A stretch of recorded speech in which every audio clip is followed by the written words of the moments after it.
if I could see a show of hands of anybody who's been in the military or is in the military, let me just see a show of hands.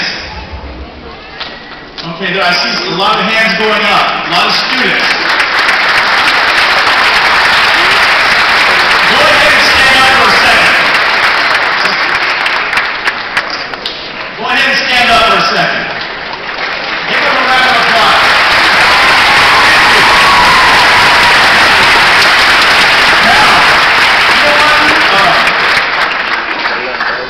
While we're all worried about standing in line at Best Buy on Good Friday or we're trying to figure out how to make the Cowboys win a game,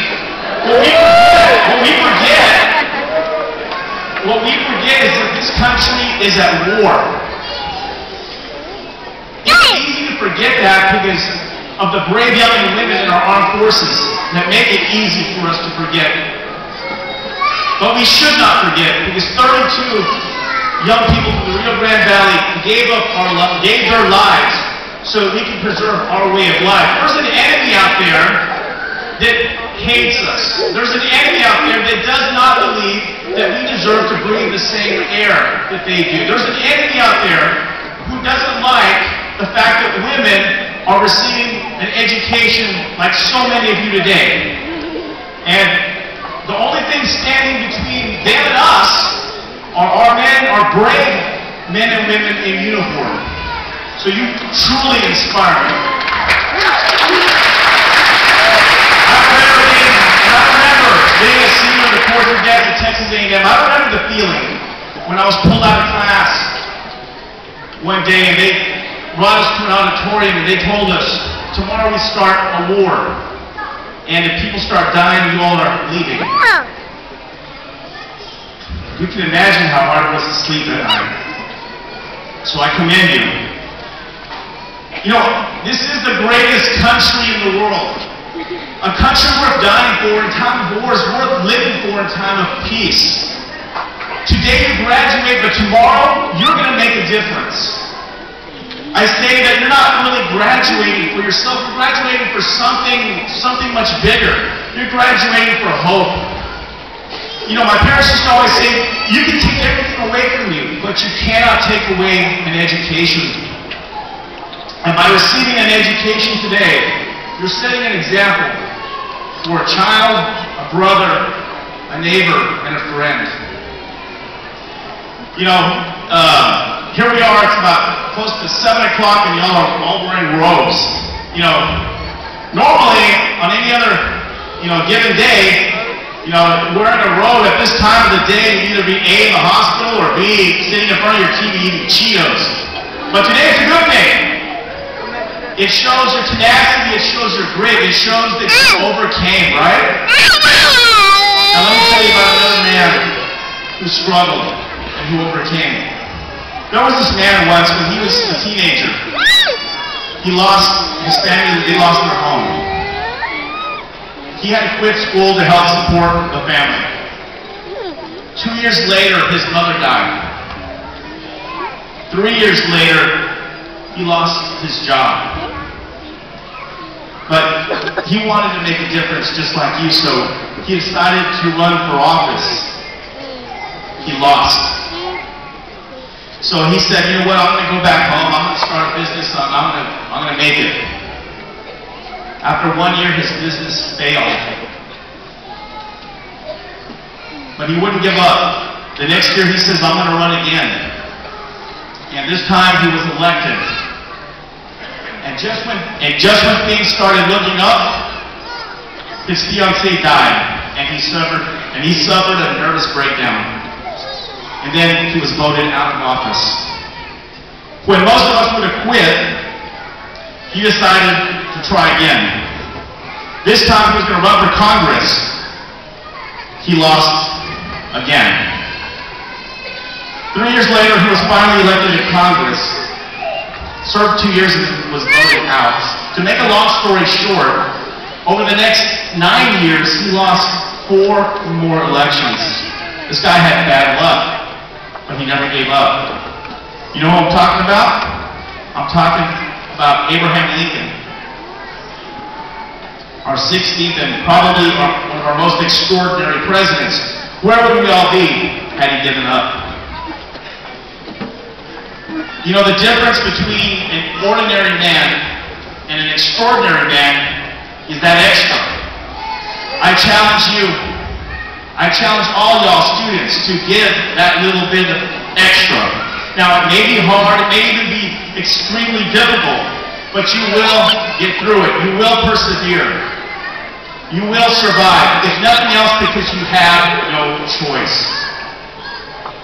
And you know, when the chips are down and you're feeling sorry for yourself, and you think, oh my God, everybody's talking behind my back, and everybody's kicking my butt, remember this. To kick your butt means to be in front, right? So don't worry about the competition. Let them worry about you. You know, y'all are proud South Texas graduates. You've been tested and you've been prepared. At some point in y'all's careers, y'all are going to be alone with a client or with a customer. And how you make that person feel is going to reflect directly on the legacy of this fine institution. You know, I'll never forget walking into my office, and I saw a client there, and I said, hi, I'm David Casares, and would you like to speak to me? And she goes, oh no, Luz is fine, I'm with her. Luz is my paralegal, a graduate from this school. You know, was I mad? Of course not. You know, I couldn't have been more proud of her at that moment, that she inspired that confidence in my client that reflected on me. Like I said, today, you know, you are graduates, you are professionals. Tomorrow you're going to make a difference. Let the pride and joy that you share with your loved ones today shape the way that you act every day. Sleep well at night. You know, there was an old Texas governor in 1876. His name was Governor Koch. And he was addressing some students. And they asked him, Governor, you know, how should we comport ourselves? How should we act in life? And he thought about it. And he said to the students, he said, let your watchword be duty. And no other talisman of success than labor. Let honor be your guiding star in dealings with your superiors, with your fellows, with all. And be as true to trust, reposed as the needle to the pole. And stand by the right, even to the sacrifice of life itself.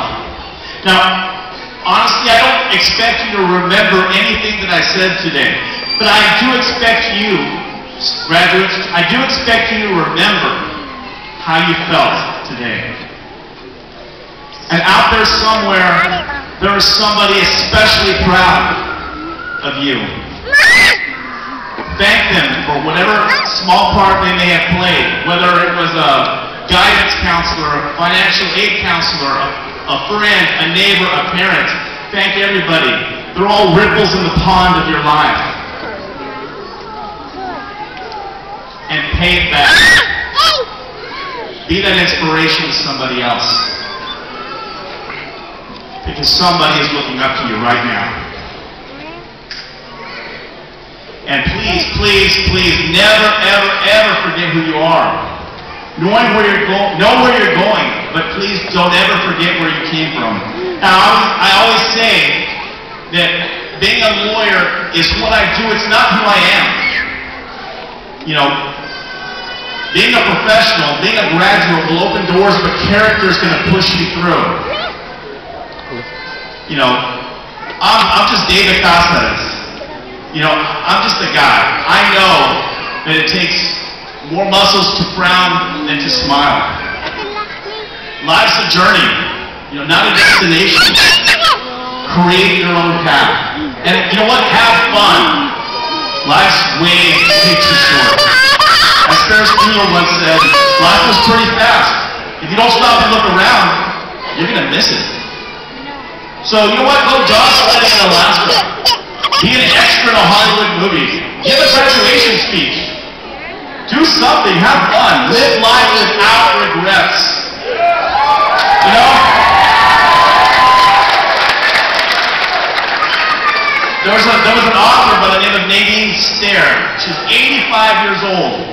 And before she died, she wrote a poem about regret in life, and I think it's telling, and I think it's poignant today. She wrote, "If I had my life to live over, I'd try to make more mistakes next time. I'd relax. I'd limber up. I would be sillier than I have been on the next trip. I'd be crazier. I would be less hygienic. I would take more chances. I would take more trips. I would climb more mountains, swim more rivers, and watch more sunsets. I would burn more gasoline. I would eat more ice cream and less beans. If I had my life to live over, I would start barefooted earlier in the spring and stay that way later in the fall. I would play hooky more. I wouldn't make such good grades unless by accident. I'd ride merry-go-rounds. I'd pick daisies." So to you, the class of 2010, I'm honored to be here with you today. Go pick daisies.